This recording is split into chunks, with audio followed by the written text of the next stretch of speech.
எல்லாருக்கும் வணக்கம். வாழ்க வளமுடன், வாழ்க வையகம், குரு வாழ்க, குருவே துணை. இறையருளும் குருவருளும் என்றும் துணை நிற்கும். எல்லாம் வல்ல மாயாண்டி சாமிகளுடைய ஆசீர்வாதம் எல்லாருக்கும் கிடைக்கட்டும். குரு வாழ்க, குருவே துணை. இறையருளும் குருவருளும் என்றும் துணை நிற்கும். வாழ்க வளமுடன். அனைவருக்கும் வணக்கம். எல்லாருக்கும் வணக்கம். நம்ம இப்ப ஜாதகத்தை பார்க்கறது எப்படி அப்படிங்கிற சில விஷயங்களை பார்த்துக்கிட்டே வர்றோம். அதனால இப்ப நம்ம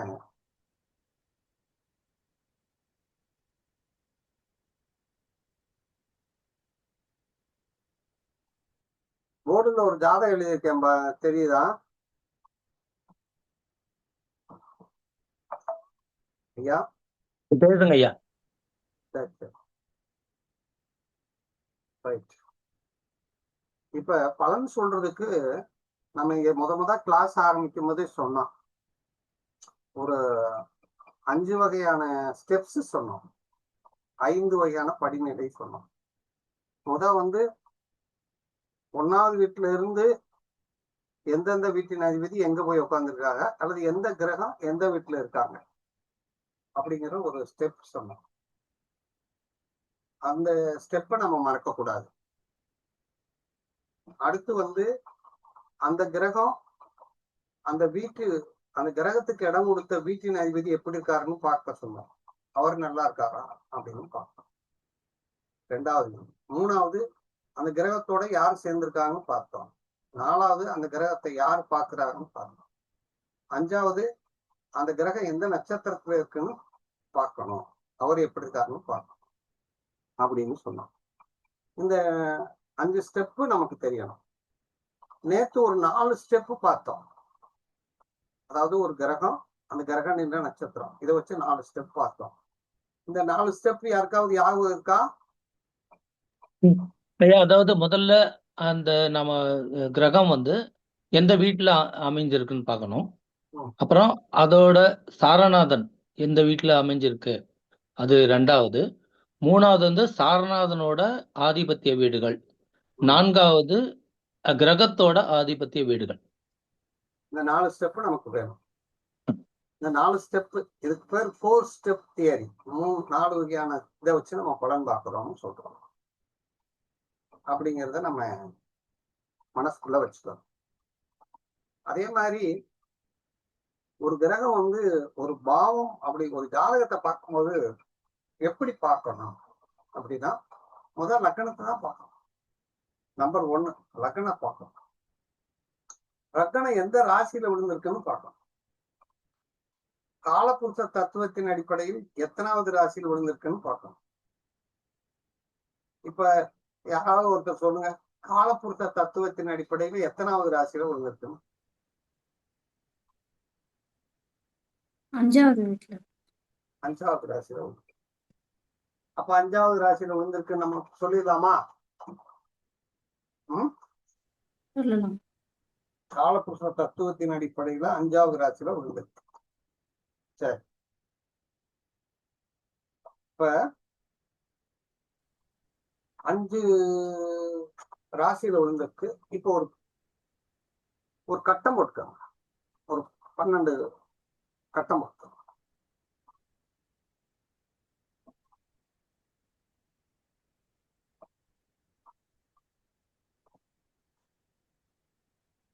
மேசத்தை 1ன்னு போட்டுக்கோங்க. அதுல மேசத்துல 1 குணம் அப்படின்னு எழுதிக்கங்க. மேசத்துல குணம். ரிஷபத்தை 2ன்னு போட்டு வனம். மிதுனத்தை 3ன்னு எடுத்து பரிமாற்றம். பரிமாற்றம். 4வது வீடு கடகத்தை ஆனந்தம் அல்லது ஆதாரம். ஆனந்தம் அல்லது ஆதாரம். 5வது வீடு நிர்வாகம், ஞானம், அறிவு. 6வது வீடு உழைப்பு.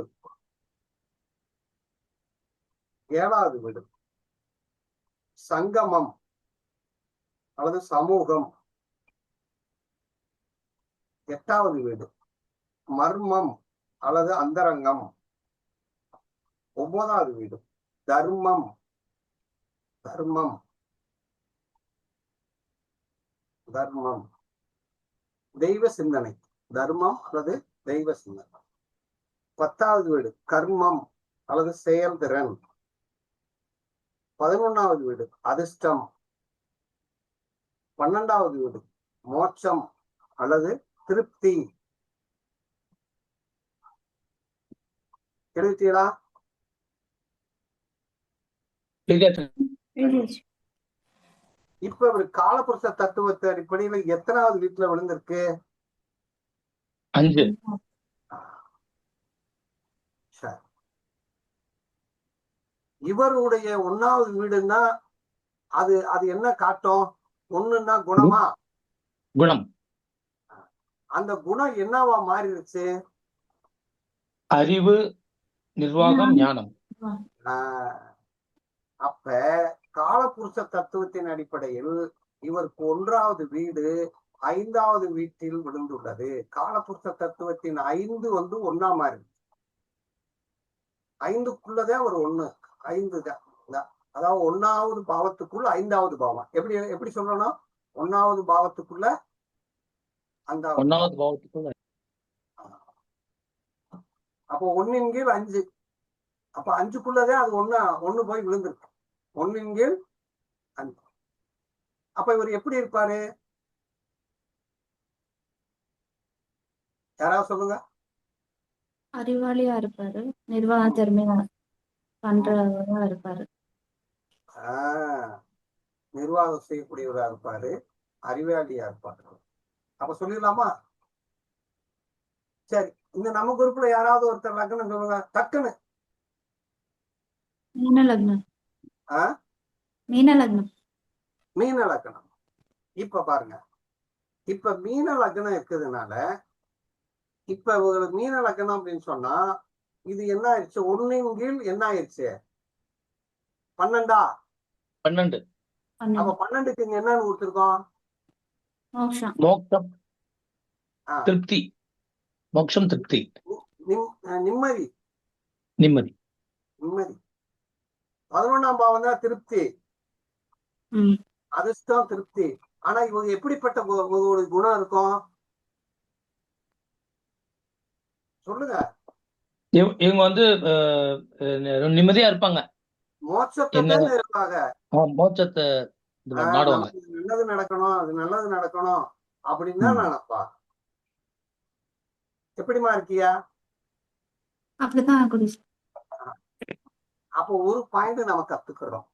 எப்படி கத்துக்கிட்டோம்? இந்த 12 பாவத்தை கையில வச்சுக்கிட்டு இவருக்கு லக்னம் எங்க விழுந்திருக்குன்னு. சரியா? ரைட்டா? எடுத்துடலாமா?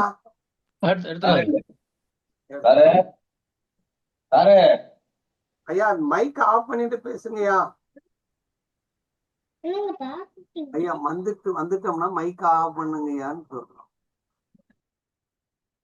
எல்லாரும் மைக் ஆஃப் பண்ணிருங்க, நான் மட்டும் பேசுற மாதிரி இருக்கும். சரி, அப்ப எந்த லக்னமா இருந்தாலும் இந்த இந்த அட்டவணை நம்ம கையில இருந்தா சொல்லிடலாமா? சொல்லிடலாம் ஐயா. சரி, இந்த இத ஒரு அடிப்படை. அப்ப லக்னம் வந்து எந்த ராசியில விழுந்திருக்குன்னு பார்க்கலாம். சரி, இன்னொரு விஷயம், இந்த லக்னம் வந்து சிம்ம ராசியில தானே விழுந்திருக்கு. அப்படின்னா அது காலபுருஷனுக்கு எத்தனாவது வீடு? 5. 5 அப்படின்னா என்ன அர்த்தம்னா, என்ன அர்த்தம் 5னா? 5னா தெய்வம்னு அர்த்தமா? குலதெய்வம், தெய்வம், பாரம்பரிய தெய்வம், விளையாட்டு, உடற்புடைப்பு இருக்கிறது, காதல், அறிவு, உல்லாசம். இதெல்லாம் அவருக்கு இருக்குமா? சார் பொழுதுபோக்கு. சார் பொழுதுபோக்கு, உல்லாசம், பொழுதுபோக்கு, விளையாட்டா இருக்கிறது. அதாவது உடல் உழைப்பை அதிகமாக பயன்படுத்தாமல் இருப்பது, அப்படி சொல்லலாமா? ஆமா, அது ஒண்ணு. பட் பூர்வ ஜென்ம இது இருக்குங்க இல்லையா, அனுகிரகம். பூர்வ ஜென்ம 5ஆம் பாவம் பூர்வ ஜென்மம். அவருக்கு இறைவன் பூர்வ ஜென்மத்தினுடைய பிராப்தவருக்கு உண்டு அப்படின்னு சொல்றோம். இப்ப புரிஞ்சா? ரெண்டாவது ஸ்டெப். சரி, இந்த அம்மாவுக்கு என்னவா வந்துருச்சு 12ஆம் பாவம்? கடகம் வந்து ஆனந்தம். அதாவது நி- 12ஆம் பாவம் நிம்மதி முக்கியமான விஷயம் என்னன்னா விரயம். இறைவன். 12ஆம் பாவத்தினுடைய காரகத்துவம் என்னது? விரயம். விரயம் ஒன்றுக்கு மேற்பட்ட சிந்தனை உடம்புலாங்க ஐயா. அதாவது அதாவது தொழில், ஒன்றுக்கு மேற்பட்ட தொழில், தூர தொழில். பண்றது அப்படிங்கிறது இருக்கும். அப்ப இவங்களுக்கு எப்படி இருக்கும்? 12ஆம் பாவமே லக்னமா இருந்ததுனால இவங்களுக்கு விரயங்கள் நிறைய இருக்கும். விரக்தியான மனநிலை குணநலங்கள் இருக்கும். விரக்தியான குணநலம் இருக்கும் அப்படின்னு சொல்லலாமா? சொல்லலாம். சொல்லணும். அப்ப அந்த அம்மாவுக்கு இருக்கான்னு கேளுங்க. இருக்கு குருஜி. அப்ப இருக்கு. இப்ப இது புரியுதா? நான் சொல்ற இந்த பாயிண்ட் புரியுதான்னு பாருங்க. அப்ப இந்த அவங்க 2 இடத்துல தொழில் பண்றாங்களா ஐயா? லக்னம் 2 இடத்துல தொழில் பண்றாங்களா? பண்ணிருந்தேன் 2 இடத்துல. சரிங்க. ஆக 12ஆம் பாவம்னா 2 தொழில். 12ஆம் பாவங்கிறது 2 தொழில். தொழில் செஞ்சு நஷ்டமாவாங்களா? எது செஞ்சாலும் நஷ்டங்களை சந்திக்கக்கூடியது. ஆனா ஒரு தொழில் நஷ்டம் வருது ஐயா. 2வது தொழில்ல லாபங்க பார்த்திருப்பாங்களே. இந்த பொதுவாவே லாபத்தை விட நஷ்டத்தை அதிகமாக அனுபவிக்கக்கூடிய காரகம். சரி, 2 தொழில் பண்ணேன் குருஜி. 2 தொழிலும் நஷ்டமாயிடும். முதலீடு பண்ணுவாங்க இல்லையா குருஜி? முதலீடு பண்ணுவாங்க. முதலீடு செஞ்சு நான் ஏமாத்திடுவாங்கன்னு அர்த்தம். சரி, இப்ப நமக்கு இந்த ஸ்டெப்பு ஃபர்ஸ்ட் ஸ்டெப் சொல்லிட்டேன். ஃபர்ஸ்ட் ஸ்டெப் குணத்தை சொன்னோம். அதுக்கடுத்து அவருடைய ஸ்டேட்டஸ் சொல்லிட்டோம். இது புரியுதா? புரியுதுங்க.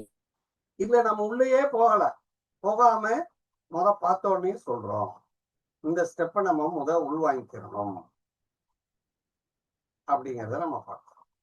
ஒண்ணு வந்து லக்னம், இன்னொன்னு வந்து ராசி. 2 இது சொல்லி. ஒண்ணு வந்து லக்னத்தை வச்சு சொன்னோம், இன்னொன்னு வந்து ராசியை வச்சு சொன்னோம். காலபுருஷ ராசியை பத்தி சொல்றோம் இல்லையா? ஆமா. காலபுருஷ தத்துவத்தை அடிப்படையில் எத்தனாவது பாவமா விழுந்திருக்கு, இவர் குணம் எப்படி 1ஆம் பாவம்னா குணம் எப்படி இருக்கும்னு சொல்றோம். இப்ப இது புரியுதா? புரியுது. இந்த இந்த இந்த விஷயத்தை நீங்க தெரிஞ்சுட்டீங்கன்னா ஈஸியா அடுத்த ஸ்டெப்புக்கு போயிடலாம். சரி, இப்ப பாருங்க. இப்ப இங்க ஒரு ஜாதகம் போட்டிருக்குமே, இந்த ஜாதகத்தில் இந்த சிம்ம லக்னத்துல பிறந்திருக்காரு, நிர்வாகத்திறம் உடையவர். இந்த லக்னாதிபதினு சொல்றவர் எங்க இருக்காருன்னு பாருங்க.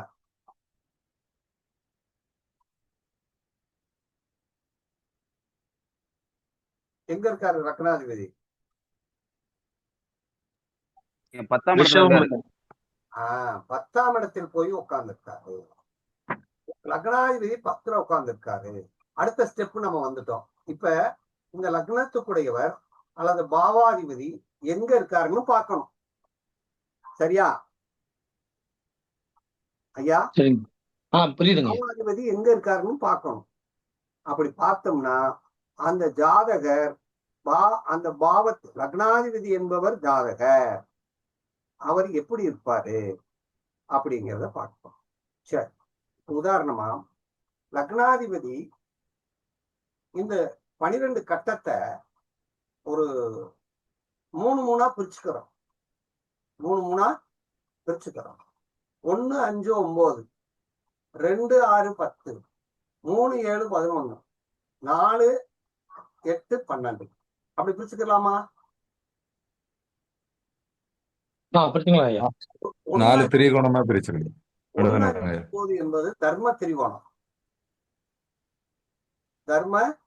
திரிகோணம். 2 6 10ங்கிறது அர்த்த திரிகோணம். 3 7 11ங்கிறது இன்ப திரிகோணம். 4 8 12ங்கிறது மோட்ச திரிகோணம். இது புரிஞ்சா ஐயா? புரிஞ்சுங்க ஐயா. புரிஞ்சிச்சு. இவருக்கு 1ஆம் வீட்டின் அதிபதி எந்த திரிகோணத்துல இருக்கு?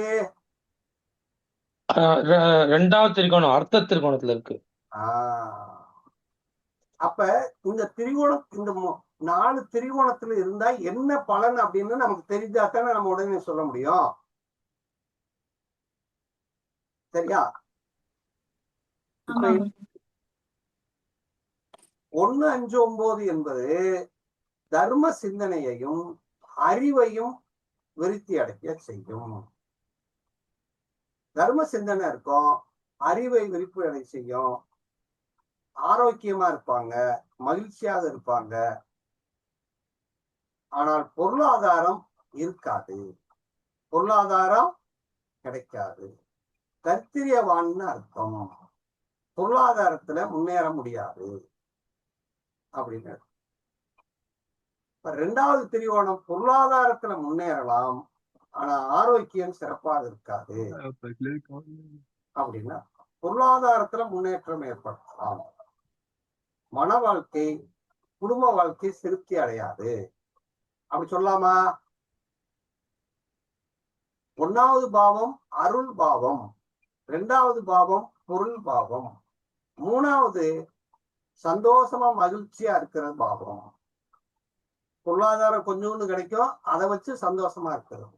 4வது இது பொருளாதாரத்திலையும் கஷ்டப்பட்டு சம்பாதிப்பாங்க, மகிழ்ச்சியாவும் இருக்க மாட்டாங்க. பொருளாதாரத்தை கஷ்டப்பட்டு சம்பாதிப்பார்கள், மகிழ்ச்சியாக இருக்க மாட்டார்கள்.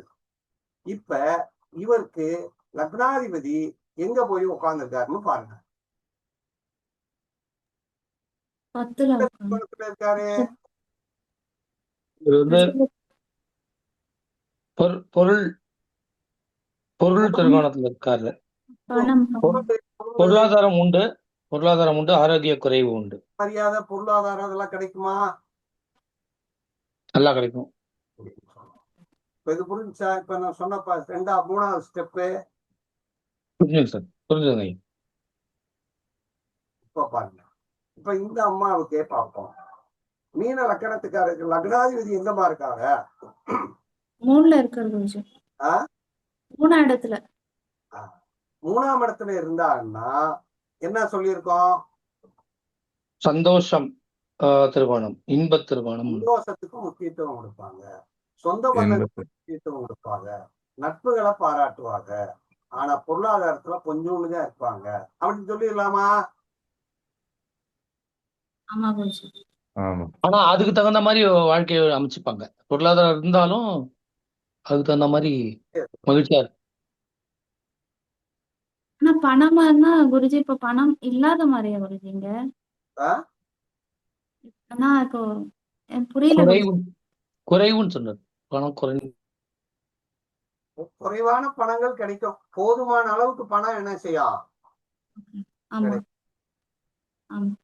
சரி, இப்ப இப்ப ஒரு பாவத்தை எடுத்து நான் ஐயா, அது 3வது இடம்னா காலபுருஷனுக்கு 2வது இடத்துல இருக்குல்லங்க ஐயா, அப்ப அவங்களுக்கு போதுமான பணம் வரமுடியலங்க ஐயா. வந்து நம்ம முதல்ல ஒரு பாவத்தை நம்ம பார்த்துட்டோம் இல்லையா?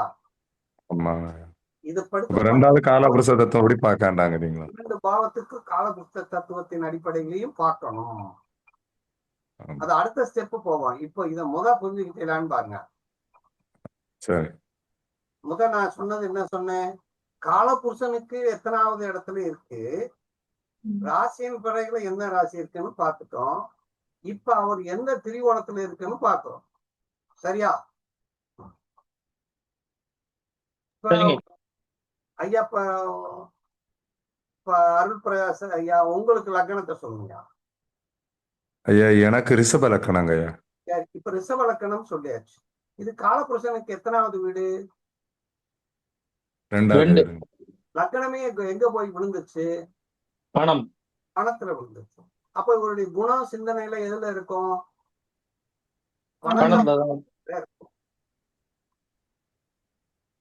இவருடைய எண்ண ஓட்டங்கள்ல எப்படி இருக்கும்? பணத்தின் மையமாகவே இருக்கும் அப்படின்னு சொல்லணும். இருக்கா ஐயா? மேக்சிமம் இந்த மாதிரி போய் தொழில் மூலமா தான் போவேன், ஆனா பணத்துக்கு எதிர்பார்ப்பேன். பணம் தான் எதிர்பார்ப்போம். சரி, அடுத்த ஸ்டெப் என்ன சொன்னோம்? காலபுருஷனுக்கு அது எத்தனாவது வீடு? ரெண்டாவது வீடு. ரெண்டாவது வீடுன்னு என்ன சொன்னோம்? குடும்பம். குடும்பத்து மேல அதிகமான பற்று உள்ளவராக இருப்பார். தனப்பிராப்தத்தை நேசிக்கக்கூடியவராக இருப்பார். எதையும் பார்த்து பார்த்துதான் செலவழிப்பார். அவன் சொல்லலாமா? ஐயா எப்படி இருப்பியா? ஐயா அப்படியே தான் ஐயா, எதையும் யோசனை பண்ணி தான் செய்வேன். அப்ப ஜோசியர் சொல்லும் போது நான் சொல்லி வர்ற ஸ்டெப்ப அப்படியே பின்பற்ற வேண்டும். சரி, அடுத்து வந்து இந்த லக்னாதிபதி எங்க இருக்காருன்னு பாருங்க. லக்னாதிபதி துலா வீட்டுல இருக்குங்கய்யா, லக்கணத்துக்கு 6ல. எத்தனாவது வீடு? சமூகம் சொல்லு. சமூகம். 6வது வீடு இல்லையா? 6வது வீடு. 6வது வீடுன்னா லக்கணத்துக்கு 6. எந்த திரிகோணம்? இரண்டாவது பொருள் திருகோணம். 6ஆம் பாவம் உழைக்கக்கூடியவர், சும்மாவே இருக்க மாட்டார் இல்லையா? வேலைக்கு போயிருப்பாரு, சம்பாதிப்பாரு. வேலைக்கு போய் 6ஆம் பாவம் அப்படின்னு புரியுதா? புரியுது. இப்ப ஒரு பாவத்தை எடுத்து இத்தனை விஷயம் நம்ம சொல்றோம். ஈஸ்வரன் வந்திருக்காப்லையா?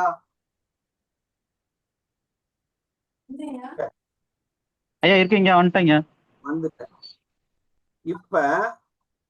அப்ப ஒரு பாவத்தின் அறிவு காலபுருஷனுக்கு எத்தனாம் இடமா வந்திருக்கு, அது காலபுருஷனுக்கு அது அந்த வீடு வந்து என்னவா இருக்கு அப்படிங்கிற விஷயத்தையும் நம்ம இந்த இடத்துல சொல்றோம். இதுல அப்படி நம்ம சொல்லணும். இப்ப பாருங்க, அதுக்கடுத்து இந்த லக்னாதிபதி எந்த வீட்டுல போய் உட்கார்ந்து இருக்காரோ அதுக்கு தகுந்தாப்புல அதனுடைய தன்மை மாறுபடும் அப்படின்னு சொல்லணும். இப்ப பாருங்க, 12ஆம் வீட்டின் அதிபதி 12ஆம் வீட்டின் அதிபதி 7வது வீட்டில் 12ஆம் வீட்டின் அதிபதி 7ஆம் வீட்டுல போய் உட்கார்ந்தா தொழில் பண்ணி அவர் என்ன செஞ்சிருவாரு? இழந்துருவாரு. தொழிலுக்காகவோ மனைவிக்காகவோ அவர் என்ன செய்வாரு? செலவழிப்பாரு. அப்படி சொல்லலாமா?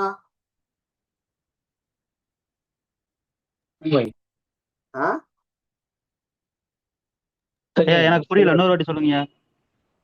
12ஆம் வீட்டின் அதிபதி 7ல போய் உட்கார்ந்துட்டாருன்னா 12ஆம் வீட்டின் அதிபதி எங்க போய் உட்கார்றாரோ அதுக்காக தான் இவர் செலவழிப்பார். இப்ப மனைவிக்காக செலவழிப்பார்னு சொல்லுவாங்க. கூட்டாளிக்காக செலவழிப்பார், கூட்டு தொழிலுக்காக செலவழிப்பார். சரி. அனைத்து பொருளையும் இழந்துருவார். சரி, இந்த 12ஆம் வீட்டின் அதிபதி எங்க வந்து உட்கார்றாருன்னா 1வது வீட்டிலேயே உட்கார்ந்தா யாருக்காக செலவழிப்பாரு? தனக்கே தானே செலவு பண்ணிக்குவார். 2ஆம் வீட்டுல இருந்தா யாருக்கு செலவழிப்பாரு? குடும்பத்துக்காக செலவழிப்பார். 3ஆம் வீட்டுல இருந்தா யாருக்கு செலவழிப்பாரு? பயணத்துக்காகவும் செலவழிப்பாரு, இளைய சகோதரருக்காகவும் செலவழிப்பாரு. 4ஆம் இடத்துல இருந்தா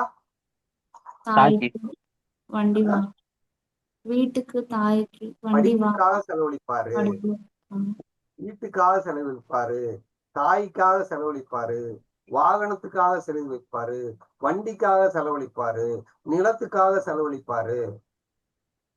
அப்படி சொல்லலாமா? சரி, இந்த 12ஆம் வீட்டின் அதிபதி இந்த 12ஆம் வீட்டின் அதிபதி நல்லாவது பாருங்க, 12ஆம் வீட்டின் அதிபதி 6 அல்லது 8ல் போய் நின்றால் 6, 8, 12ல் நின்று சனி ராகு தொடர்பு இருந்தால் சிறை தண்டனை அறிவிப்பார். எழுதிக்கங்க.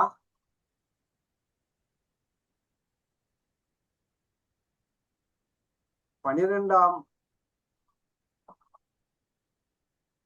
அதிபதி 6ஆம் பாவத்துக்கு 8ஆம் பாவம் 12ஆம் பாவத்துக்கு நின்றால் அது சனி ராகு தொடர்பு ஏற்பட்டால் எங்க போவார் அவரு?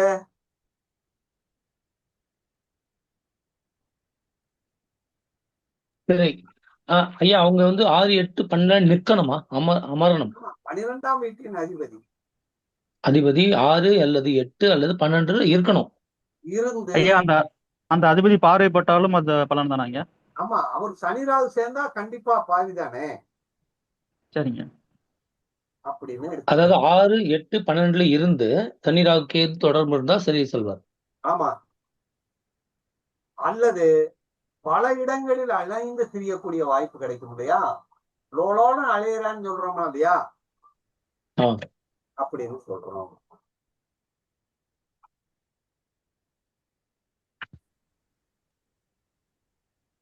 இப்ப 12ஆம்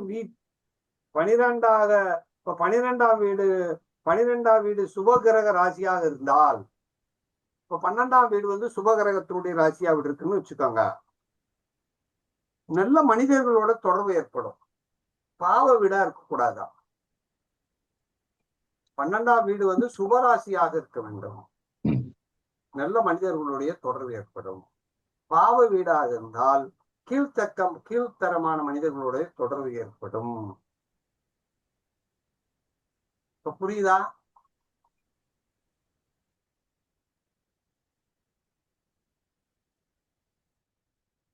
ஐயா பலன் சொல்றதுக்கான டிப்ஸ் அது. அடுத்து பாருங்க, 12இல் சூரியன் நின்றால் யாருனால பகை வரும், யாருனால இழப்பு வரும்?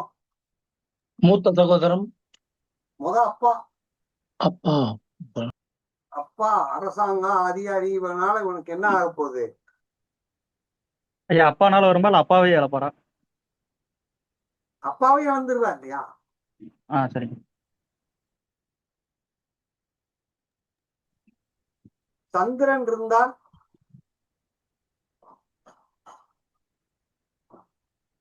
சந்திரன் 12ல போய் இருக்கார், என்ன ஆகும்?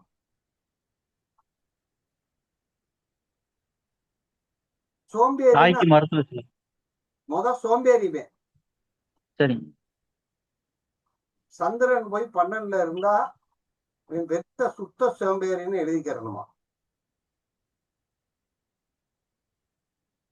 12ல் போய் செவ்வாய் இருந்தால் சிறைவாசம் ஏற்படும்.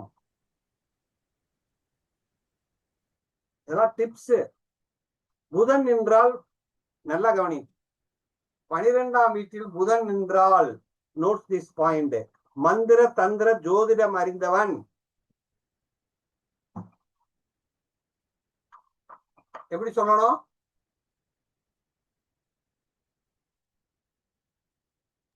மந்திர தந்திர ஜோதிடம் அறிந்தவன், ஆராய்ச்சி செய்யக்கூடியவன். 12ல் சுக்கிரன் இருந்தால் ஒழுக்கமில்லாத மனைவி அமையும்.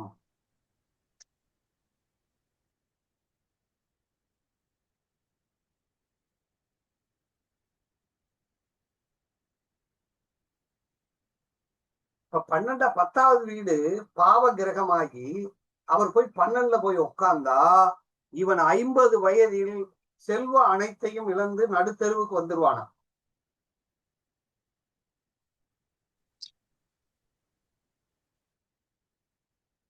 ஐயா புரியுதா? ஐயா புரியுதுங்க ஐயா. 10ஆம் அதிபதி 12ல் இருந்தால் 50 வயதில் செல்வத்தை இழப்பார், இழந்து நடுத்தெருவுக்கு வந்துடுறான். நடுத்தெருவில்.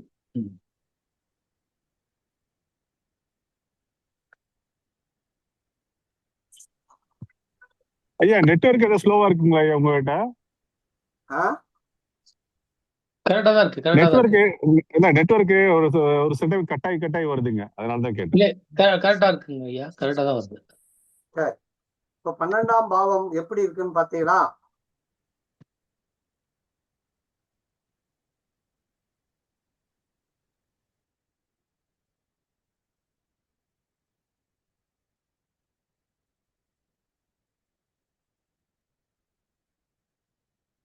இப்ப இப்படி நம்ம ஒவ்வொரு விஷயத்தையும் நம்ம பார்க்கணும்.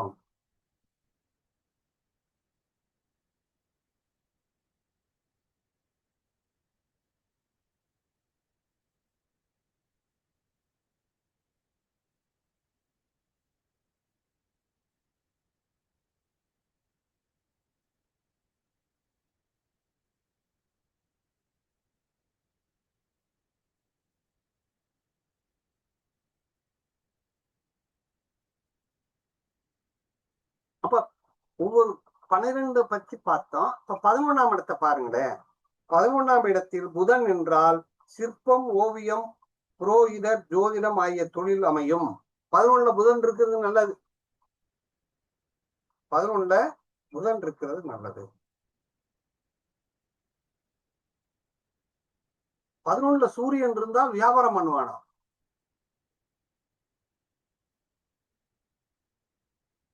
11ல் சந்திரன் இருந்தால் பாவத் தொழில் செய்வான்.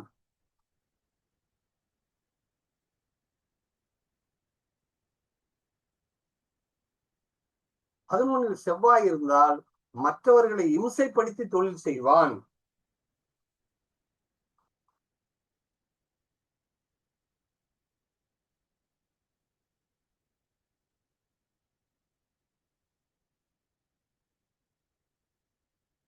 புரியுதாயா?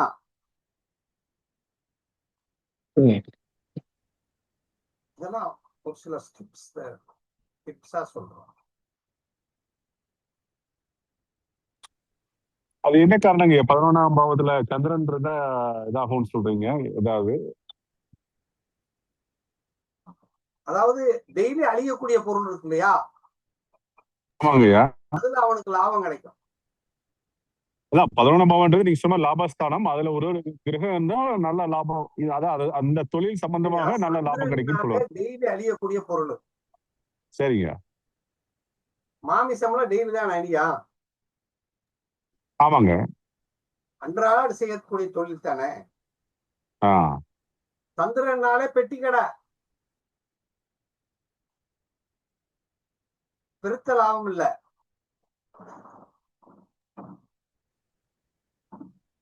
குருஜி இப்ப 11ஆம் இடத்துல செவ்வாய் இருந்தா அடுத்தவனை இன்சல்ட் பண்ணி தொழில் சம்பாதிப்பானா. அது உச்சமா இருந்தா, எப்படி இருந்தாலும் உச்சமா இருந்தா அதிகமா செய்வான், நீசமா இருந்தா தகுதி குறையா செய்வான். உச்சமா இருந்தா அவனை எப்படி எப்படி ஏமாத்தணுமோ அப்படி செய்வான். தகுதி செவ்வாய் நீசமா இருந்தா நேரடியாவே ஏமாத்திடுவான் இல்லையா. அப்படி எடுத்துக்கணும்.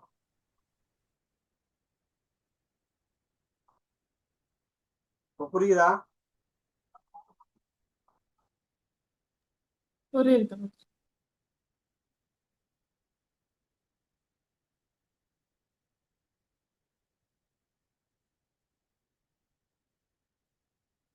இப்ப சனி எங்க இருக்காருன்னு பாருங்க உங்க ஜாதகத்துல. இப்ப ஒரு ஜாதகத்துல சனி எங்க இருக்காரு? 2ல இருக்காருங்க. 2ல கன்னியில இருக்காரு. இந்த சனி நின்ற இந்த சனி 11ல இப்ப சனி நின்ற வீட்டுக்கு 11ஆம் வீட்டில் எந்த கிரகம் நிற்கிறதோ அந்த கிரகத்தின் காரக தொழில் தெரிவு செய்யலாம். இல்லதான் அந்த பாவம் என்ன அதிபதியோ அந்த தொழில் செஞ்சாலும் உனக்கு லாபம் கிடைக்குமா. சனி நின்ற 11ஆம் பாவம் அப்படின்னு புரியுதா? குருஜி அப்ப அந்த அதிபதியை எடுத்துக்கலாமா குருஜி? ஆமா, கடகம். இப்ப இவருக்கு சந்திரன் வருது. இந்த ஜாதகத்துக்கு சந்திரன் வருது. சந்திரன் சம்பந்தமான தொழில் செஞ்சா இவருக்கு லாபம் வரும். ஆனா இவருக்கு நீசமா இருக்காருல்ல குருஜி சந்திரன். நீசமா இருந்தாலும் அது அந்த தொழில் செய்வார் இல்லையா. ஆனாலும் திக்பலத்துல இருக்கு, பௌர்ணமில இருக்கு, அதனால பலமா இருக்கு. என்னங்க இப்ப இந்த ஜாதகம் யாருடைய ஜாதகம் நினைக்கிறியா? உங்க ஜாதகமா இருக்கும். காஞ்சி மகா பெரியவா ஜாதகம். யார் ஜாதகம்? காஞ்சி பெரியவா ஜாதகம்.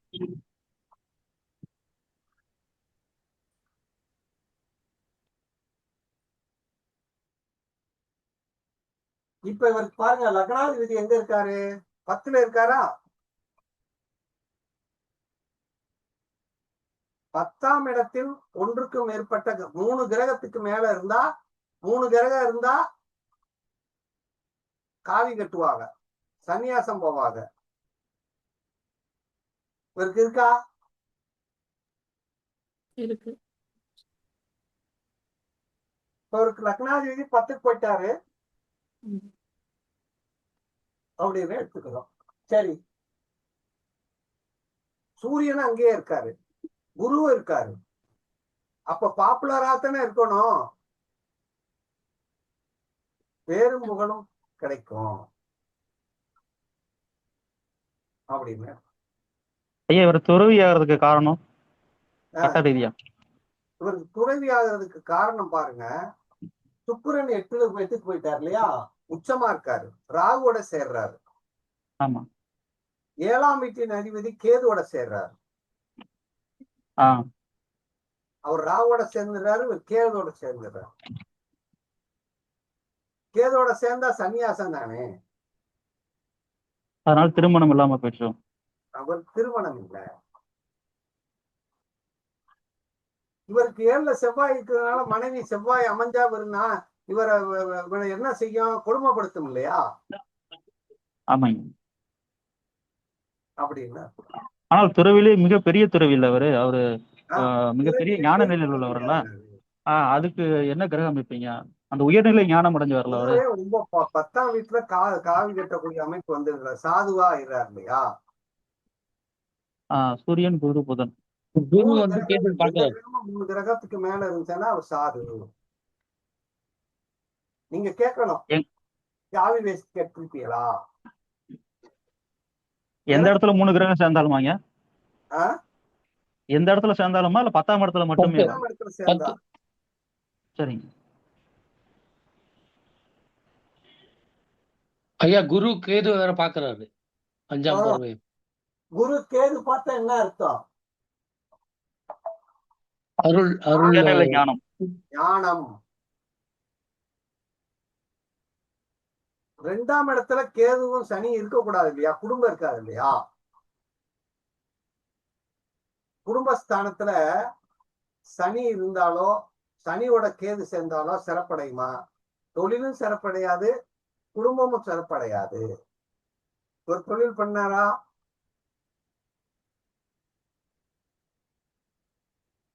இல்லை.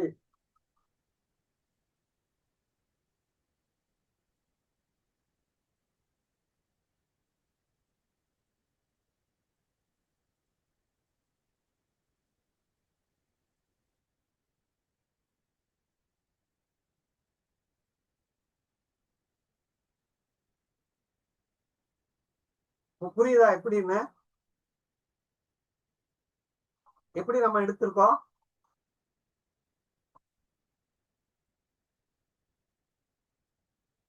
இப்ப இன்னொரு விஷயம், இவருக்கு லக்னாதிபதி 10க்கு போயிட்டாரு. 2ஆம் வீட்டின் அதிபதி எங்க இருக்காரு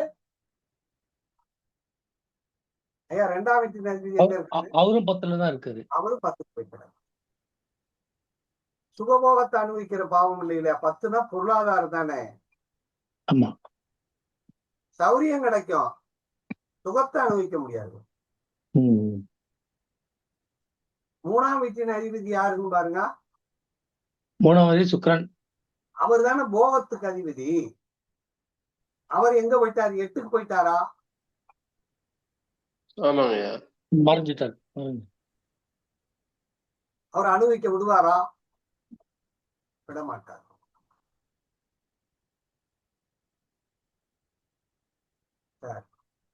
இவர் லக்னம், இவர் சந்திரன் எப்படி இருக்காருன்னு பாருங்க. 4ஆம் இடத்துல போய் அனுச நட்சத்திரத்துல உட்கார்ந்து இருக்காரு.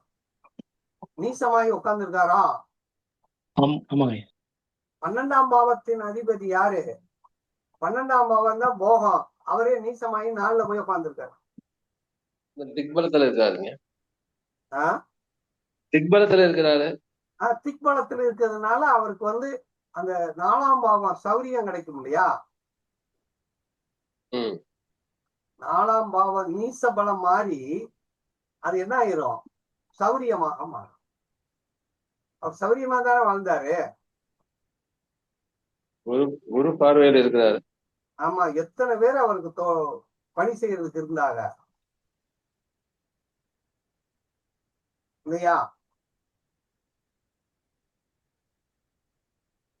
அவரு சாப்பிடவே மாட்டாருங்க ஐயா. கேது சனி சாப்பிடவே மாட்டாரு. ஒண்ணுமே சாப்பிடுவோம். அதாவது சாப்பாடு விருப்பம் இல்லாதவரு. அவர் நம்ம வாழ்ந்த காலத்திலே மிகப்பெரிய ஞானிங்க. அவர் மதிய சாப்பாட்டுக்கு யாசகம் வாங்கி தான் சாப்பிடுவாரு. அங்க இதுல சாப்பிட மாட்டார். வெளியில போய் அதாவது தெருவில் போய் யாசகம் வாங்கி தான் சாப்பிடுவாரு. இதுல போய் யாராவது போய் சொந்தக்காரன் சொன்னா அன்னைக்கு பட்டினி போட்டுருவாரு. ஆமா, மிகப்பெரிய ஆள் நம்ம வாழ்ந்த காலத்துல. நம்ம வாழ்ந்த காலங்கள்ல ஒரு மிகப்பெரிய ஞானிகளை பார்த்து ஆசிரமத்துல சாப்பிட மாட்டாருங்க, யாசகம் வாங்கி தான் சாப்பிடுவாங்க. பாருங்க, 2ஆம் பாவத்துல சனி இருந்தா கேது இருந்தா வாக்கு பலித இருக்குமா? ஆஹ் குரு 2ஆம் இடத்தை பார்த்தா வாக்கு பலித வருமா? ஆமா. ஆமா, அப்ப சொல்றது பலிக்கும் இல்லையா? வாக்கு பலிதம்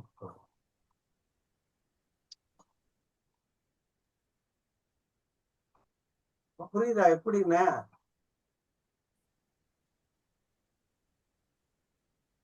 ஒரு ஸ்டெப் இன்னைக்கு சொல்லி கொடுத்த ஸ்டெப் புரிஞ்சுச்சான்னு பாருங்க.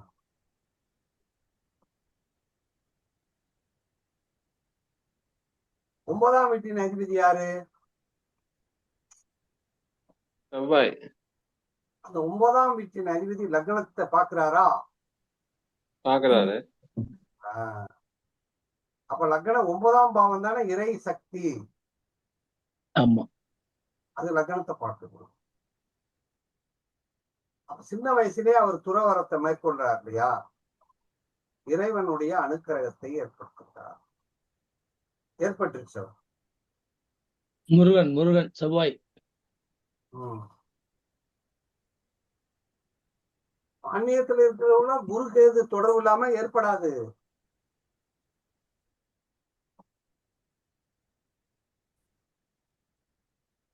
சித்தர் நிலைங்கிறது அது என்ன கணக்குங்க? அது யாரு, எந்த கிரக அமைப்பு? சித்தர் நிலை, சித்தர் வழிபாடு. இப்ப சித்தர் ஆகணும். இப்ப ஒருத்தர் சமாதி ஆகுறாருன்னு வச்சுக்கோங்க. சமாதி ஆகுறாருனாலே சனி கேது தொடர்பு இல்லாம சமாதி ஆக மாட்டாங்க. அது தொடர்புனா எப்படிங்க? அது நேரடி தொடர்பா இல்ல ஒன்னஞ்சு போது எப்படி எடுத்துக்கலாமா? எங்க இருந்தாலும் அவங்க 2 பேரும் சம்பந்தப்பட்டிருக்கோம். சரிங்க. இவருக்கு ஏற்பட்டு பாருங்க. இது ஆமா, சூப்பரா இருக்கு. அது குரு வேற பாக்குறாரு நேரடியா.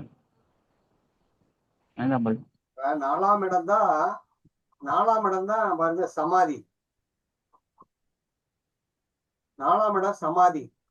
இந்த 4ஆம் வீட்டின் அதிபதிக்கும் இந்த சனிக்கும் கேதுவுக்கும் தொடர்பு இருக்கு பாருங்க.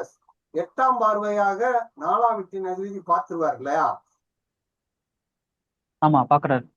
பார்த்துருவாரு. சனியும் 3ஆம் பார்வையா 4ஆம் இடத்தை பாக்குறாரு. கேதுல 2 இருந்தா சுருக்கமா தானே பேசுவாரு.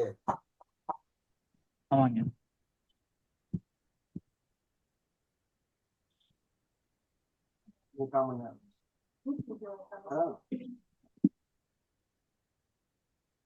இப்ப புரியுதா?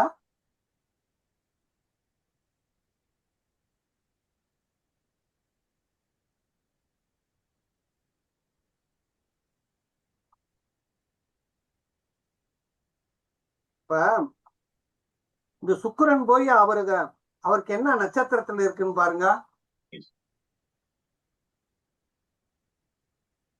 சுக்கிரன் அம்சத்துல எங்க இருக்குன்னு பாருங்க. சுக்கிரன் அங்க பூரட்டாதி உத்திரட்டாதி ரேவதி. அப்ப உத்திரத்திலேயோ ரேவதிலேயோ சுக்கிரன் நின்னுச்சுன்னு வச்சுக்கோங்க, புகழினுடைய உச்சிக்குத்தே இருப்பாங்க. புகழுடைய உச்சியில இருப்பாங்க. அவரு மறைந்தாலும் அவரை சொல்லுவாங்க. மறைஞ்சாலும் சொல்லுவாங்க. புரியுதா? புரியுதுங்க. இறந்ததுக்கு அப்புறம் வர்ற புகழ் எத்தனாம் இடம்ங்க? அதாவது அழியா புகழ். இப்ப கர்ணனை சொல்றோம்ல, இது மாதிரி. அதாவது அழியா புகழ். மறைவு ஸ்தானங்கள் எல்லாம் இறந்த பிறகுதான் சொல்லுவோம். இருக்கும்போது 1-9 புகழ். பாருங்க, அதாவது 8ஆம் பாவம். இவங்களுக்கு 8ஆம் பாவம் எதுன்னு பாருங்க.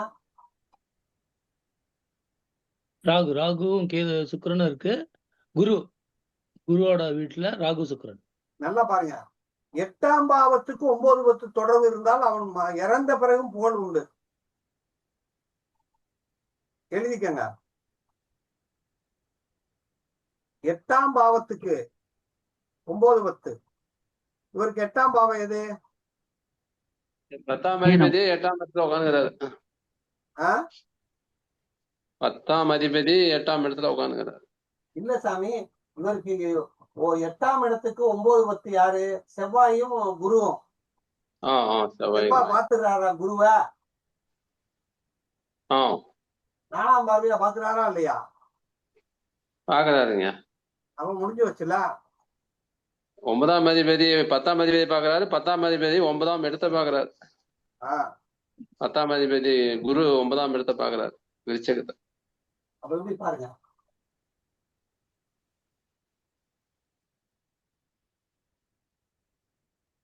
கேட்ட கேள்வி நல்ல கேள்வி. இறந்த பிறகு புகழ் உண்டா? உண்டு. 8க்கு 9 10 தொடர்பு இருந்தால் இறந்த பிறகு புகழ் உண்டு. இருக்கும்போது புகழ் இருக்கணும்னா 5ஆம் பாவத்துக்கு 9 10 இருந்தா இருக்கும்போது புகழா இருக்கும்.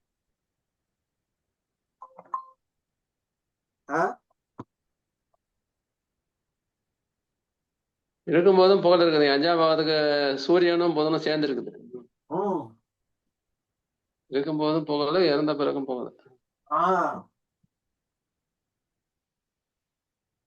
அப்போ ஒரு மனிதன் எவ்வாறு புகழ் அடைவான்? இறந்தவரை இருக்கிறானா அப்படின்னு.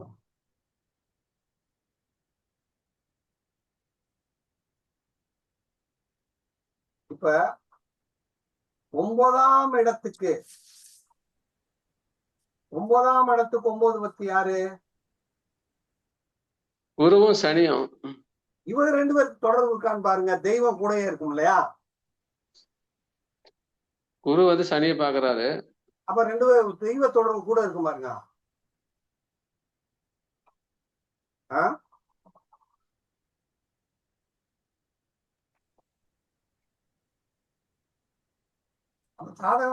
ஜாதகத்தை சொல்லும் போது இப்படி எல்லாம் நம்ம சொன்னோம்னா மக்களுக்கு புரியும். நீங்க சனி சொன்னீங்க இல்லைங்க, சனி இருக்கிற பாவத்துக்கு 11ஆம் பாவத்தை பார்க்க சொல்லி சொன்னீங்க இல்லைங்க, அது என்னங்க, அது என்ன லாஜிக்ங்க? 11ஆம் பாவத்துக்கு சனிங்கிறது கர்மா. சரிங்க. தொழில். சனிக்கு 11ஆம் இடத்தை பார்த்தோம்னா அவர் எந்த தொழில் பண்ணா சிறப்பு அடைவாரு, லாபத்தை அடைவாருன்னா பார்க்கணும். 11ஆம் பாவத்துக்கு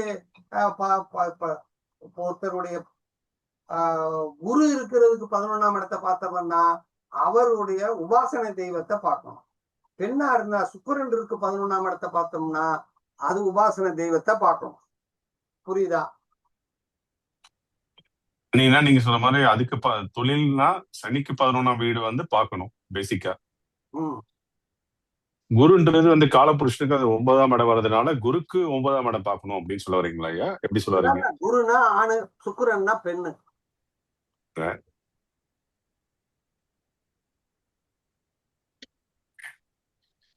இல்ல, உபாசனை தெய்வம்ன்றது நீங்க சும்மா குருக்கு 9ஆம் இடத்தை பார்க்கணும் அப்படிதானுங்க ஐயா? கரெக்ட் தானுங்க? குருக்கு 11ஆம் இடத்தை. குருக்கு 11ஆம் இடத்தை பார்க்கணும். எல்லாமே 11ஆம் இடம் தான். சனியா இருந்தாலும் குருவா இருந்தாலும் 11ஆம் இடத்தை பார்க்கணும் அப்படின்றீங்க.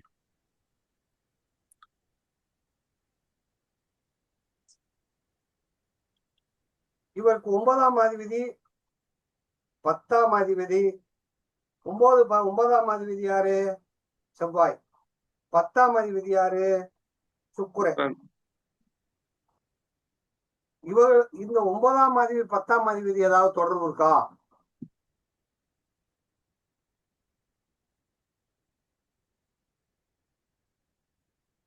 ஒன்பதாம் அதிபதிக்கு 10ஆம் அதிபதிக்கு தொடர்பு இருக்கா?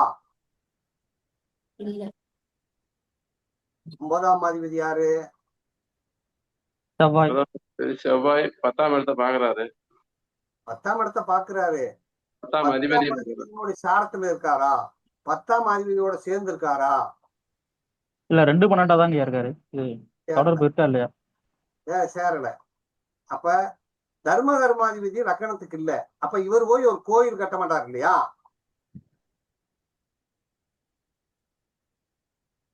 லக்னாதிபதிக்கு தர்ம கர்மாதிபதி இருந்தா இவர் கோயில் கட்டுவாரு. இவருக்கு தான் கோயில் கட்டுருக்காங்க. லக்னாதிபதிக்கு இருக்குதுங்க 9 தர்ம கர்மாதிபதி. லக்னாதிபதி எல்லாம் பார்க்க கூடாது, லக்னத்துக்கு தான் பார்க்கணும்.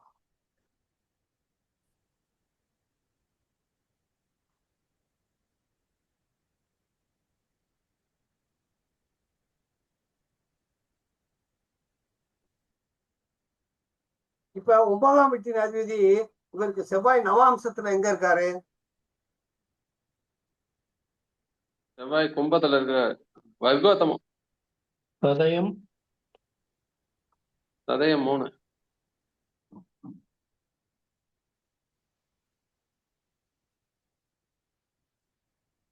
இவருக்கு லக்னாதிபதிக்கு தொடர்பு இருக்கா?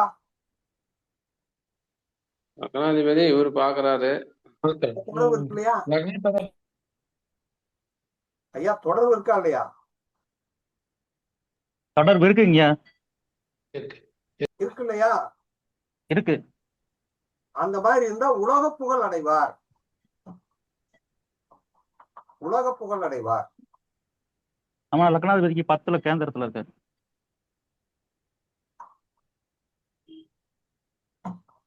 ஒன்பதாம் வீட்டின் விதி நவாம்சத்துல எங்க இருக்காருன்னு பார்க்கணும். பார்த்தாச்சா? பார்த்தாச்சு. அவருக்கு லக்னாதிபதிக்கு ஏதாவது தொடர்பு இருக்கான்னு பார்க்கணும்.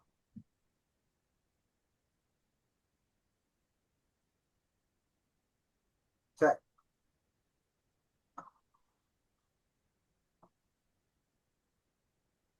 ஐயா இப்ப இன்னைக்கு நடத்தின பாடத்துல ஏதாவது சந்தேகம் இருக்கா? எப்படி புரிஞ்சுக்கிட்டீங்க?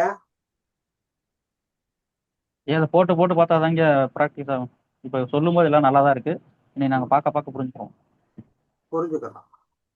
ஆமா. இன்னைக்கு இருந்து உங்களுக்கு கிளாஸ் வந்து உங்களுக்கு மட்டும்தான் வரும், பொதுவா எங்கேயும் போகாது. நம்ம குரூப்ல மட்டும் இருக்கோம், நீங்க பாத்துக்கலாம். சரியா? சரிங்க. யாருங்க குரூப்ல ஏதோ லிங்க் வந்துட்டே இருக்குது, யாருதுன்னே தெரியலீங்க. அதே இங்க ஒருத்தர் சேர்ந்தவர் என்ன இப்ப என்ன லிங்க் வருது? இல்ல, அதாவது வெனேஷன் வாண்டட் டு டாக்னு ஒண்ணு வந்திருக்கு குரூப்ல. அப்புறம் வந்து சேராம வந்து கால் பண்ணிக்கிட்டு இருக்காரு. இந்த குரூப்ல சேராம அவர் சேரல. இல்ல இல்லைங்கய்யா, அவர் வந்து இது கூகுள் மீட் ஏதோ லிங்க் வந்து டவுன்லோட் பண்ணி ஏதாவது ட்ரை பண்றாரான்னு தெரியலீங்க. கூகுள் மீட்ட போய் ட்ரை பண்றாரு. நீங்க அது அவர்கிட்ட வந்து நீங்க வந்து இதுதானே சொல்லணும். அவர் அவரு கூகுள் மீட்ட போய் பார்த்துட்டாரு. அவருக்கு வந்து தெரியல அந்த ஆப் வந்து கால் பண்ணி எனக்கு கேட்கணும் இல்லையா? அதுதான் பாருங்க.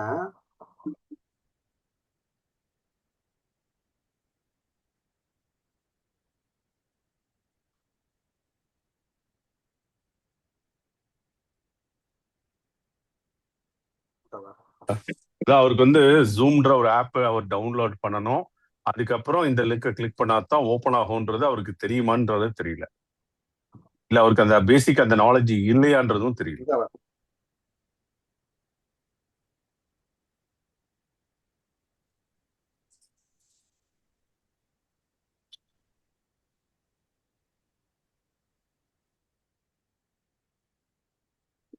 சாமி இல்ல, நீங்க அந்த இது அமைக்கு உள்ள வந்தீங்களா?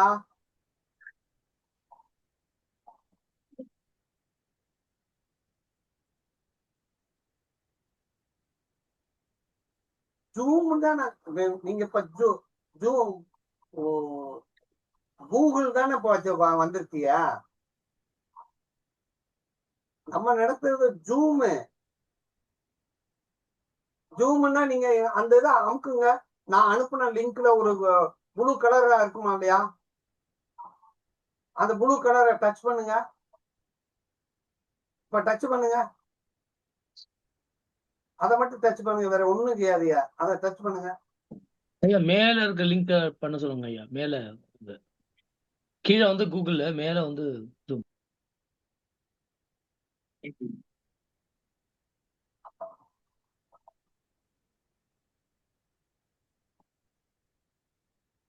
தெரியல.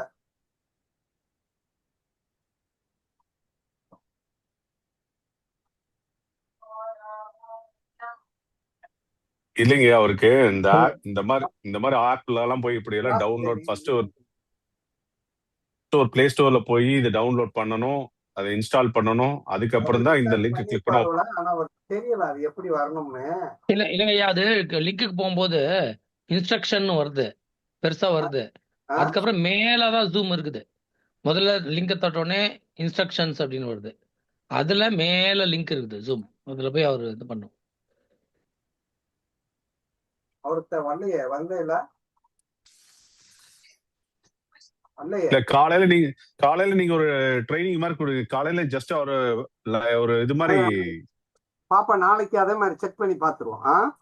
அவரை மட்டும் பர்சனலா சரி. நீங்க ஐயா ஒரு லிங்க் மாதிரி அனுப்பி நீங்க ஓபன் பண்ணி பாருங்க அப்படின்னு சொல்லி நீங்க அவருக்கு ஒரு இது மாதிரி கொடுங்க. ஏன்னா பேசிக்கா அவருக்கு அந்த நாலேஜ் இல்லைன்னு நினைக்கிறேன்.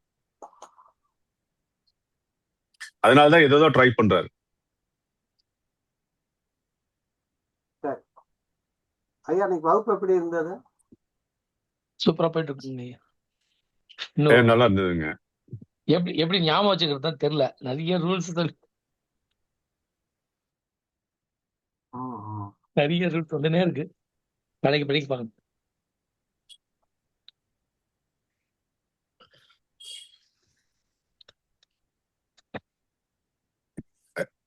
ஐயா இது யாராவதுக்கு செல்ஃபா நம்மளே ஒருத்தர் நம்ம லேர்ன் பண்ணி 4 பேத்துக்கு அவன் காசை கொடுக்குறாங்க கொடுக்கல ஏதோ ஒரு வகையில நம்ம ரிசர்ச் மாதிரி அப்சர்வ் பண்ணி அனலைஸ் பண்ணி யாரோ ஒருத்தருக்கு சொல்ல தான் இது மைண்ட்ல நிக்குது. இது அப்ப நம்ம சாதகம் பார்க்கத்தானே வரும். அதுதாங்க ஐயா. இல்லைன்னா எவ்வளவு ட்ரை பண்ணாலும் அது வரவே வராது. ஐயா இப்ப இவருக்கு ரவிக்கு கன்னி லக்னத்துக்கு லக்னாதிபதி 12 இருக்கிறாரு. அது புதன் திசையில் தான் போவார். நீங்க அவர் ஏற்கனவே இப்ப இடம் மாற்றி தானே இருக்கிறாரு. ஐயா எனக்கு தான் அது. ஆமாங்க ஐயா. நாளைக்கு வேணா போட்டு பாத்துருவோம் ஐயாட்ட. இல்ல நீங்க ஏற்கனவே இடம் மாதிரி தானே இருக்கீங்க. எப்ப அதான் டவுட்டா இருந்துச்சு. ஏற்கனவே இடம் மாதிரி தான் இருக்கேன். புதன் தசை இங்க இருக்குமா, மறுபடியும் வேற இடம் மாத்துமான்னு தான் ஐயாட்ட கேட்டேன். மாத்துன்னு சொன்னாரு. புதன் திசை எல்லாத்தையும் முதல்ல அவர் சார். ஐயா இன்னும் தசாபுத்தி எல்லாம் இருக்குங்களா? இப்ப அடுத்து பாப்போம். அதெல்லாம் முடிச்சுட்டு கடைசியில் தான் பலன். இல்ல இப்ப நம்ம ஒவ்வொன்னா பாத்துட்டு வர்றோம். இன்னைக்கு இந்த விஷயத்த பார்த்திருக்கோம். நாளைக்கு இப்ப இன்னும் நம்ம எந்த மேட்ருக்கு போகலாம். ஆட்டத்தை ஆரம்பிக்கல. பாயிண்ட்டுக்கே போகலாம். உச்சம் நீச்சம் எல்லாம் வருமே. இப்ப நம்ம அடிப்படையை தான் சொல்லியிருக்கோம். இன்னைக்கோட 9 வகுப்பு நடத்திருக்கோம். இதெல்லாம் பொதுவாத்தான் சொல்லியிருக்கோம். இது எல்லாருக்கும் உலகத்துக்கு எல்லாத்துக்கும் தெரிஞ்ச விஷயங்கள் இதெல்லாம் பொதுவாத்தே இருக்கு. அதனால நாளைக்கு என்ன கிழமை? ஆனா ஐயா எனக்கு என்ன படுதுன்னா, ரொம்பவும் குழப்பாம ரொம்ப ஒரு கிளியரா ஒரு நல்லா கொஞ்சம் ஞாபகம் வச்சுக்க மாதிரி இருக்கு. மத்த இதுல எல்லாம் படிச்சா நிறைய சொல்றாங்க, ஞாபகம் வச்சுக்க முடியல. இது அட்லீஸ்ட் ரொம்ப சிம்பிளா ஓரளவுக்கு நம்மளால. இதெல்லாம் தெரிஞ்சுக்கங்க. ஆனா பவர்ஃபுல்லா இருக்கு. இல்ல இதெல்லாம் தெரிஞ்சுக்கங்க. அடுத்து நம்ம இந்த 10 வகுப்பு முடிஞ்சிச்சுன்னு வச்சுக்கோங்க. 10 வகுப்பு முடிஞ்சோம்னா 20 வகுப்பும் நம்ம அந்த பாயிண்ட்டுக்கு போறோம். எப்படி சொல்லி கொடுத்த விஷயங்களை பத்தி பேச போறோம். சரி. அப்பதான் உங்களுக்கு இவ்வளவுதான ஜோசியம்னு நினைக்கப்படுது. ரைட். இப்ப பார்த்துட்டோம். அடுத்த வகுப்பு திங்கட்கிழமை நடைபெறும். சனி ஞாயிறு விடுமுறை. சரியா? சரிங்க. நன்றிங்க. சனிக்கிழமை திங்கட்கிழமை ஒரு வகுப்பு மட்டும். திங்கட்கிழமையில இருந்து நம்ம அப்படியே பிக்கப் பண்ணிடலாம். ஒவ்வொன்னா பார்த்துட்டு போயிடுவோம். ஒவ்வொரு பாயிண்டா பார்த்துருவோம். அது வரைக்கும் இதையும் கூட பொதுவான விஷயம் தான் பேசியிருக்கோம். அதனால இதையும் யூடியூப்ல விட்டுருவோம். ஈஸ்வர் இப்ப இதுல மறந்துட்டார். ஜாமக்கோல் மறந்துட்டார் ஈஸ்வர். ஜாமக்கோல் இதுல கான்சென்ட்ரேட் பண்ணி ஜாமக்கோல் மறந்துட்டாருன்னு. இல்லைங்க, அது எப்பயுமே பிரதானம். ஜாமக்கோல் நமக்கு பிரதானம். ஐயாவோட ஸ்டைல்ல சொல்ல பிரதானம். ஆமா, அது இல்லாம அது ஒரு நாளைக்கு 10-15 போய்கிட்டே இருக்கும். அதை வச்சுதான் எதிரிய ஒரே அடி. வாய் பேசவே கூடாது. எதிர்த்து வந்தோன்னு பேசாம உட்காந்துடணும். என்ன கரெக்ட் கேட்கறானோ கேட்கக்கூடாது. இப்ப இன்னைக்கு வகுப்புல ஏதாவது டவுட் இருந்தா இப்போ ஒருத்தர் கேட்கலாம். அதாவது எனக்கு இது புரியல நீங்க சொன்ன விஷயம் அப்படின்னா பேசலாம். ஐயா இந்த சார பரிவர்த்தனை சொன்னீங்க இல்லைங்களா ஐயா, ஆஹ் அது எப்படிமா எப்படி பார்த்தாலும் நம்மளுக்கு எந்த சாரம் ஏதாவது எந்த தசா புத்தி நடந்தாலும் நம்மளுடைய ரொட்டீன் லைஃப் அது ஏதோ ஒரு வகையில நடந்துட்டே தான் இருக்குது. மேஜரா இம்பாக்ட் பண்ற மாதிரி நம்ம லைஃப்ல இந்த தசா புத்தி வந்தா இது கன்ஃபார்மா நடக்கும். உங்க ரொட்டீன் லைஃப்ல எல்லாமே நடக்கும். ஆனா இது ஸ்பெசிஃபிக்கா உங்க ஹைலைட் பண்ணி காமிக்கும் அப்படின்ற மாதிரி எப்படிங்க நம்ம ஃபைண்ட் அவுட் பண்றது? இப்ப நம்ம தசாபுத்திக்கு பலன் எந்த சாரத்துல இருக்கு, அதாவது சாரம் கொடுத்தவன் எங்க இருக்காருன்னு பார்த்தோம் இல்லையா? ஆமாங்க ஐயா, அதான் கேட்கிறேன். அதை நம்ம அடுத்த கிளாஸ்ல அதை இன்னும் கொஞ்சம் விளக்கமா பேசுவோம். ஏன்னா நீங்க அதாவது எந்த தசை நடக்குது அந்த தசை கொடுத்த சாரநாதன் நல்லா கவனிக்க பாருங்க. உங்க ஜாதகத்துல 12 பாவத்தை எழுதிக்கங்க. சரிங்க. 12 பாவம் எந்த நட்சத்திரத்துல விழுந்திருக்குன்னு எழுதிக்கங்க. ஓகே. 9 கிரகங்கள் எந்த நட்சத்திரத்துல இருக்குன்னு எழுதிட்டு வாங்க எல்லாரும். சரிங்க. ஏன்னா இது எல்லாத்துக்கும் ஒரு கன்ஃபியூஷன் ஆகுது. டெய்லி ரொட்டீன் லைஃப் நம்ம எப்பவுமே நடந்துட்டு தான் அதுக்கு ஒன்றும் ஒரு பெரிய சேஞ்சஸ் தெரியல. எந்த தசா வந்தாலும் புத்தி வந்தாலும் நம்மளுக்கு பெரிய ஒரு மாற்றம் லைஃப்ல நடக்கிற மாதிரி தெரியலையே, ஒரு இம்பாக்ட் இருக்கிற மாதிரி தெரியலையே அப்படின்ற மாதிரிதான் நம்ம டே டு டே லைஃப்ல டிராவல் பண்றதுனால நம்ம இது பண்ண முடியலைங்க, ப்ரெடிக்ட் பண்ண முடியல. அதே நீங்க நாளைக்கு திங்கட்கிழமை நம்ம அதை பத்தி பேசுவோம். இதெல்லாம் பேசி முடிச்சுட்டு தான் நம்ம அந்த அன்னை முருகேசனுக்குள்ள போகணும். அதுக்குள்ள நீங்க உங்களை இப்படி எல்லாம் எல்லா விஷயங்களையும் சொல்லி ஆயத்தப்படுத்திட்டோம்னா அதுக்கு போகும்போது உங்களுக்கு ஈஸியா இருக்கு. இல்ல நான் இது பிகினிங்ல கேட்கணும்னு இருந்தேங்கய்யா. ஏன்னா தசா அது எந்த சாரம் வாங்கி இருக்குது, சாரநாதன் நீங்க இருக்காரு, அதோட ஆதிபத்தியம் என்ன, அந்த ஆதிபத்தியத்தை தான் உங்களுக்கு கொடுப்பாருன்றது காமனா சொல்லுங்க. லக்னாதிபதி போய் எந்த நட்சத்திரத்துல இருக்காருன்னு பாருங்க. இந்த லக்னாதிபதி சூரியன் போய் எந்த நட்சத்திரத்துல இருக்காருன்னு பாருங்க. இது என்ன நட்சத்திரங்கய்யா? அது சூரியன் சூரியன் போய் எந்த நட்சத்திரத்துல இருப்பாரு? சூரியனுடைய நட்சத்திரத்திலே உட்கார்ந்துருக்காரு. சுயசாரத்திலே இருக்காரு. உட்கார்ந்துருக்காரு. சரிங்க. லக்னாதிபதியின் சாரத்திலே உட்கார்ந்து அந்த சுயசாரம் பெற்றே 10ல உட்கார்ந்துருக்காருன்னா வலுவாத்தான் இருக்காரு. லக்னாதிபதி தானே. ஆமா. 10ஆம் வீட்டுல ஒரு கிரகம் உட்கார்ந்து சுயசாரம் உட்கார்ந்துட்டா இவர் பெரிய விஐபி தானே ஆகிறாரு. அப்படிதான் அதை எடுத்துக்கணும் இல்லைங்களா? இல்ல இதுக்கு இந்த நீங்க போட்டதுக்கு அப்ப தசா புத்தி நீங்க ஹைலைட் பண்ணி சொன்னீங்க. இப்ப உங்களுக்கு என்ன தசைங்க நடக்குது? ஜஸ்ட் ஒரு ஐடியாக்காக கேட்கறோம். இப்ப எனக்கு சனி திசை நடக்குதுன்னு. சனி திசைன்றது சனி பாத்தீங்கன்னா உங்களுக்கு லக்னத்துக்கு 7ல இருக்கிறாரு. தசாநாதன் எங்க இருக்காருன்னு பாக்கணும். அதான் தசாநாதன் 7ல இருக்கு, லக்னத்துக்கு 7ல இருக்காருங்க. சரி, அவர் என்ன நட்சத்திரத்துல இருக்காருன்னு பாக்கணும். அது அம்சத்துல பாக்கும்போது இதுல ஒரு 7ல சனி இருக்காரு. சனி புரட்டாதி நட்சத்திரத்துல இருக்காரு. அந்த புரட்டாதி நட்சத்திரத்துல இருக்கிறதுனால அந்த குரு எங்க இருக்காரு? 10ல இருக்காரு. அப்ப இந்த சனி திசை 7-10 தானே கனெக்ட் பண்றாரு. ஓ இல்ல செவ்வாய் நீங்க சொன்னீங்களே, செவ்வாய்ன்னு சொன்னீங்க இல்லையா? இல்ல நான் எனக்கு சொல்றேன், நீங்க எனக்கு தானே கேட்டீங்க. ஆமாமா, அதுதான் கேக்குறீங்க. நீங்க செவ்வாய்ன்னு சொன்னீங்க உங்களுக்குன்னு, அதான் கேட்டேன். 7ஆம் வீட்டில் எனக்கு 7ஆம் வீட்டுல சனி இருக்காரு. தசாநாதன் எந்த ராசியில இருக்காரு? நம்முடைய லக்னத்துக்கு 7ல இருக்காரு. அவர் எந்த நட்சத்திரத்துல இருக்காரு? பூரட்டாதி நட்சத்திரத்துல இருக்காரு. அவர் எங்க இருக்காரு? 10ல இருக்காரு. அப்ப 7-10 கனெக்ஷன் ஆகுது. அப்ப 7ஆம் பாவம் 10ஆம் பாவம், பொதுமக்களும் 10ஆம் பாவம் அது சம்பந்தமானதுதான் இந்த சனி கொடுப்பாரு. ஐயா நான் கேட்கிறேன், இந்த போர்டுல போட்டது உங்க ஜாதகம் இல்லைங்களா? அது இது அவர் பெரியவா, காஞ்சி பகா பெரியவா. நான் இதை பார்த்த கேட்டேன். என்னடா லக்னத்துக்கு அவர் 7 செவ்வாய் தானே இருக்குது. என்னுடைய லக்னமும் இதே லக்னம் தான். அதான் கேட்டனுங்க. என்னுடைய லக்னம் இதே லக்னம் தான். எனக்கும் 10ஆம் இடத்துல குரு இருக்காரு. அங்க 3 கிரகம் இருக்கு. நானும் ஒரு காவியை கட்டி உட்காந்துருக்கேன். இப்போ நீங்க பார்த்தீங்கன்னா உங்களுடைய தசா புத்தி தசை வந்து 7ம் 10ம் வந்து ஆக்டிவேட் ஆகுது. அந்த தசை முடிகிற வரையும் ஆக்டிவேட் ஆகிட்டே இருக்கும்.